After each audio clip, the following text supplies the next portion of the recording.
Capítulo 8, libro de Eclesiastés, es el que vamos a platicar el día de hoy. Ahí vamos con esta serie de Eclesiastés, capítulo a capítulo, y ya estamos en este que nos va a ayudar también, va a ser de mucha bendición. Espero que hayan visto el video pasado acerca de historia del siglo 37 y por ahí más adelante estaremos hablando del siglo 38, del 36 antes de Cristo. Estaremos viendo la vida de Jared, estos antidiluvianos. Bueno, empecemos verso uno. ¿Quién como el sabio? Pregunta Salomón. ¿Y quién como el que sabe la declaración de las cosas? O sea, ¿quién como ellos? Pues nadie. La sabiduría del hombre ilumina su rostro, o sea, le causa felicidad.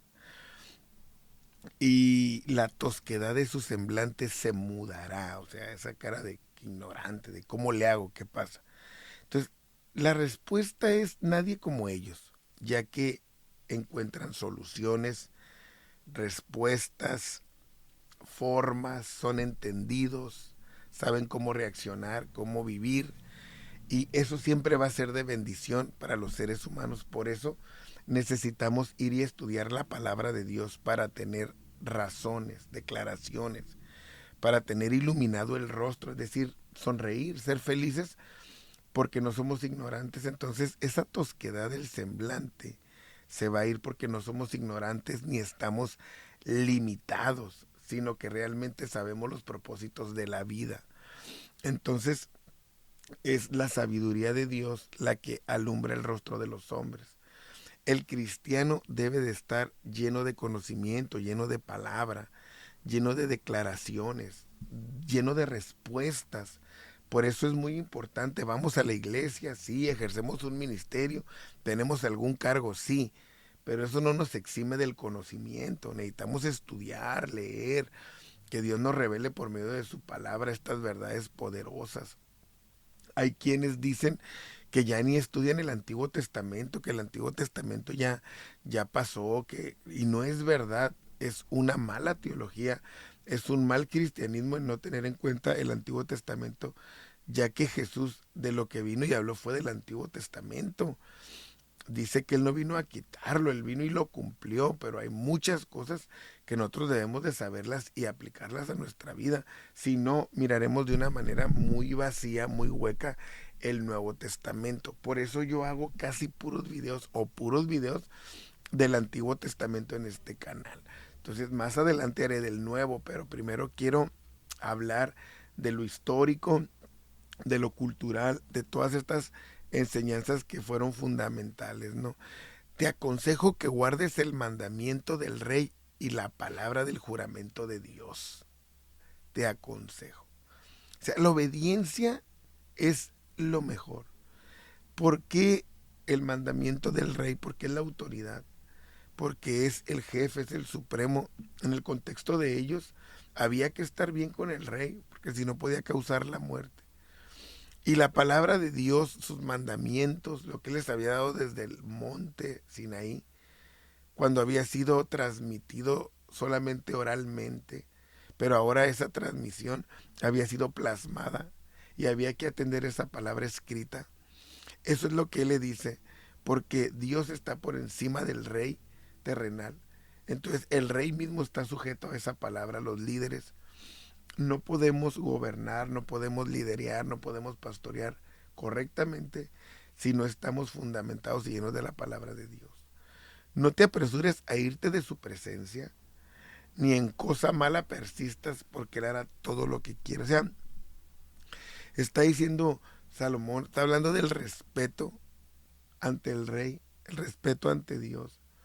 Me gusta que dice que no te apresures, o sea, no demuestres tu desprecio ni tu inconformidad. Ten respeto hacia él. Y si estás haciendo algo malo, no te aferres, porque el rey tiene el poder de hacer lo que él quiera y nadie lo podrá hacer entender ni defenderte. Entonces, sé mesurado. A veces pensamos diferente, a veces tenemos otras ideas, a veces no estamos de acuerdo. Entonces, no hay que ser impulsivos, aunque tengamos que demostrar nuestro carácter, aunque tengamos que estar firmes de nuestra posición, pero con respeto y con sabiduría. No seas impulsivo, no te apresures a hacer cosas de mala educación. Y si hay algo malo en ti, en mí, en nosotros, necesitamos no persistir, no aferrarnos a eso. Hay gente que va por la vida faltándole el respeto a Dios. Ya que digamos a los pastores, ¿no? A Dios, hablan mal de Él, se dirigen mal hacia Él, sin ningún respeto.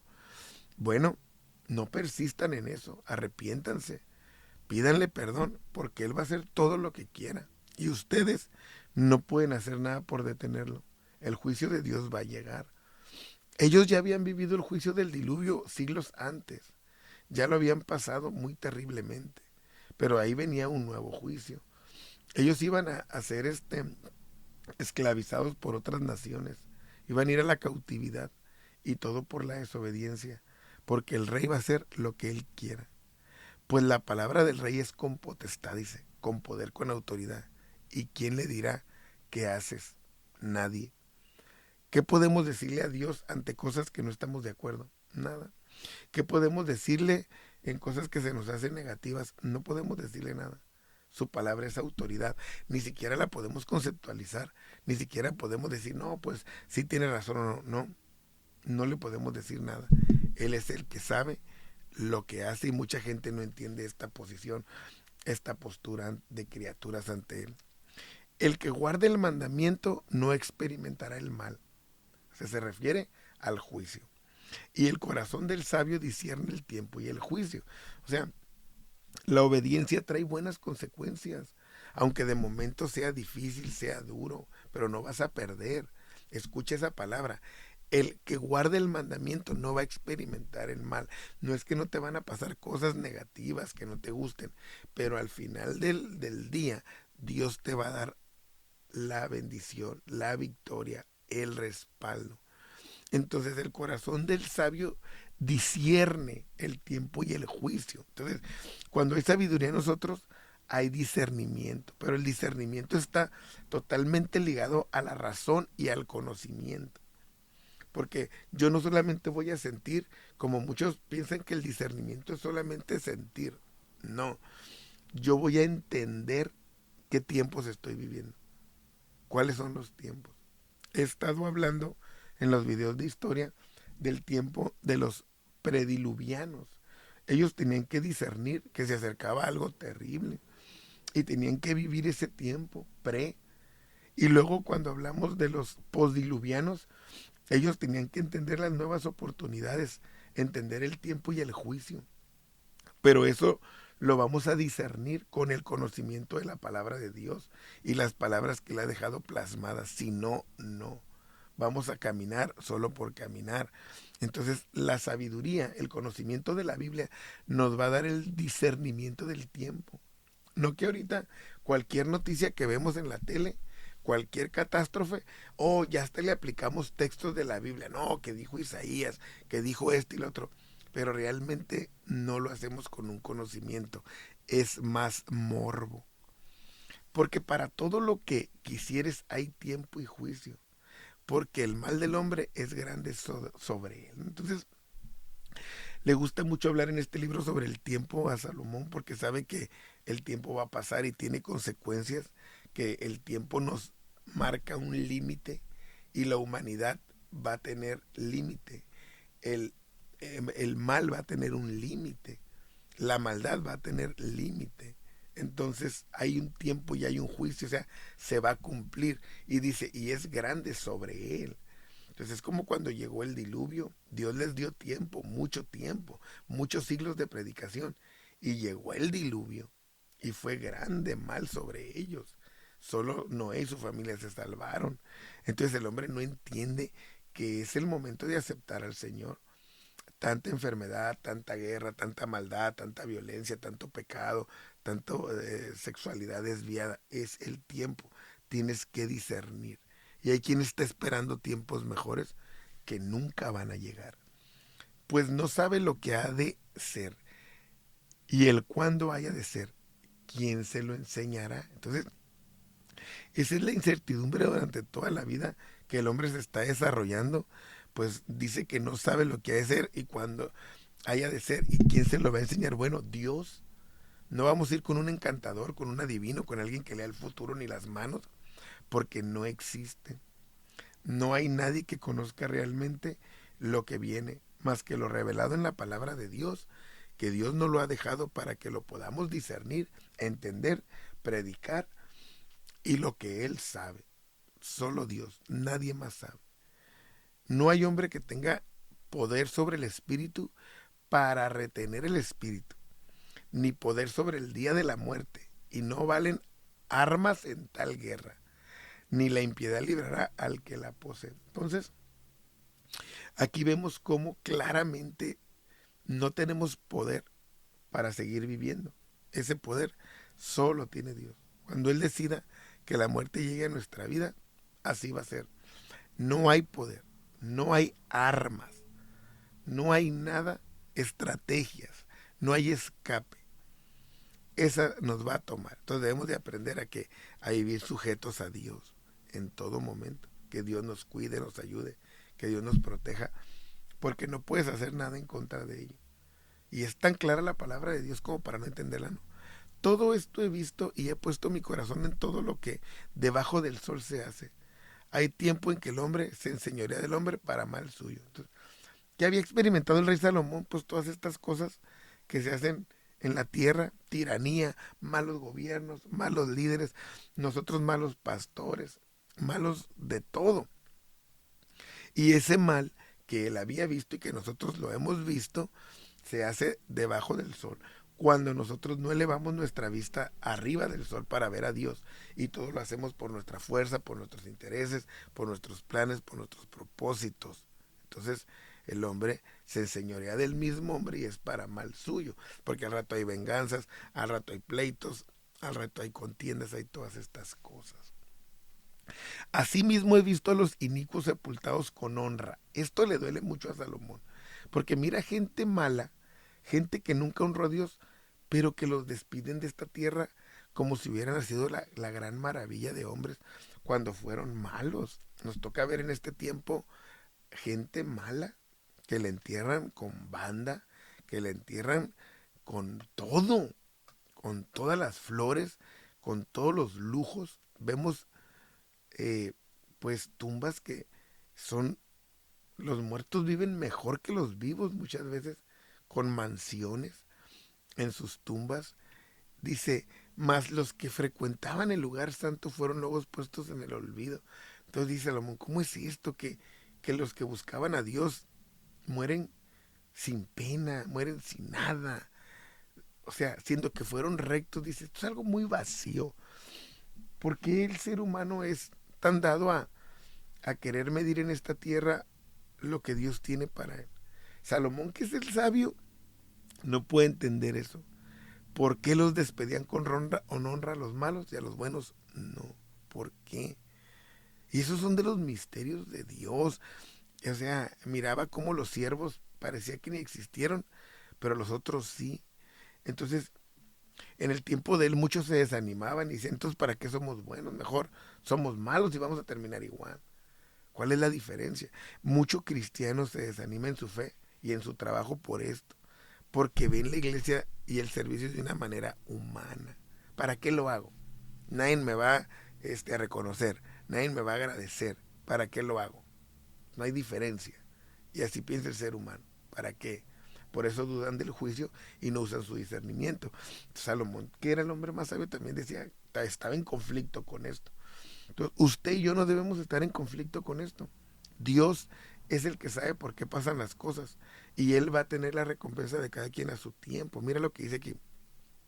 Por cuanto no se ejecuta luego sentencia sobre la mala obra, el corazón de los hijos de los hombres está en ello dispuesto para hacer el mal.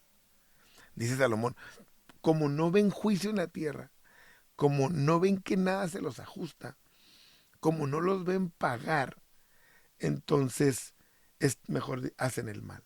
Ah, pues hay que vivir la vida de parranda, hay que vivir la vida dándole satisfacciones a nuestra carne. Nadie nos va a hacer nada. Mira a fulano, era peor que yo y no le fue mal. Sí, pero necesitas seguir leyendo la palabra de Dios, porque él está hablando del pensamiento que hay en su tiempo. Y dice el 12, aunque el pecador haga mal 100 veces, o sea, todo el mal, y viva larga vida, con todo yo también sé que les irá bien a los que Dios temen, los que temen ante su presencia. Está diciendo, sí, veo lo que ustedes dicen, entiendo lo que ustedes ven, pero al pecador, aunque viva mucho y tenga todo el mal, le va a ir mal con Dios. Y al que respeta a Dios, al que ama a Dios, le va a ir bien. No le irá a ir bien al impío, aunque sus días sean prolongados en esta tierra, en la eternidad no, porque son como sombra, por cuanto no temen delante de la presencia de Dios. Entonces, el malo no va a tener vida eterna de bendición, sino de juicio. Entonces, ¿qué tenemos que hacer nosotros? Pues recapacitar ya, porque estos consejos que nos está dejando Salomón son para que nosotros experimentemos en cabeza ajena. Hay vanidad que se hace sobre la tierra, que hay justos a quienes sucede como si hicieran obras de malos y viceversa. Dice, esto es muy vacío, porque a los justos les va mal y a los malos les va bien. Es algo vacío, dice, pero el pago ya sabemos dónde va a ser, es allá con el Señor. Por tanto, alabé yo la alegría que no tiene el hombre bien debajo del sol, sino que coma y beba y se alegre, y que esto le quede de su trabajo los días de su vida que Dios le concede debajo del sol. Bueno, dice Salomón, entonces mejor hay que alegrarnos, vivir feliz con lo que tenemos, ser felices con lo que nos han permitido, con lo que Dios nos ha concedido, ser buenos, rectos, y la recompensa llegará de nuestro trabajo cuando Dios quiera. No vivir midiéndonos con los demás, dañándonos porque les va bien, dañándonos porque florecen los malos. No, dice, lo que tienes, hazlo bien, disfrútalo y que Dios se agrade de eso y al final estará la recompensa. Yo pues dediqué mi corazón a conocer sabiduría y a ver la faena que se hace sobre la tierra, porque hay quien ni de noche ni de día ve sueño en sus ojos. Entonces, él dispuso su capacidad para ser más sabio y vio todo lo que hacía el hombre en la tierra y miraba que no había descanso, que era pura fatiga, y había quien ni siquiera descansaba, no dormía porque todo era hacer mal o materialismo o placer o buscar realmente solamente una vida bajo su concepto. Cierro este video, verso 17, y he visto todas las obras de Dios, que el hombre no puede alcanzar la obra que debajo del sol se hace. Por mucho que trabaje el hombre buscándola, no la hallará. Aunque diga el sabio que la conoce, no por eso podrá alcanzar. Entonces el rey podía contar lo que había analizado de la obra gloriosa de Dios, pero entendía que el hombre estaba totalmente limitado. No era solo trabajar mucho o dedicarse a buscar como él mismo lo había hecho, por más que alguien alardee de que conoce todo lo que pueda conocer, alcanzar todo lo que pueda alcanzar, va a estar totalmente limitado. El único ilimitado es Dios. He visto, dice, muchos ejemplos, he visto muchas vidas. El hombre no puede alcanzar la obra que se hace debajo del sol, porque mucho que trabaje el hombre buscándola, no la va a hallar. La plenitud no la vas a encontrar. Aunque el sabio diga, yo ya vivo pleno, yo ya la alcancé, no es cierto. Solo Dios es el que nos va a llevar en una vida de búsqueda de su presencia, de sus propósitos, y eso va a ser hasta que dejemos de respirar. Debajo del sol nunca va a haber plenitud si no está Dios. Bendiciones para todos. Para todos.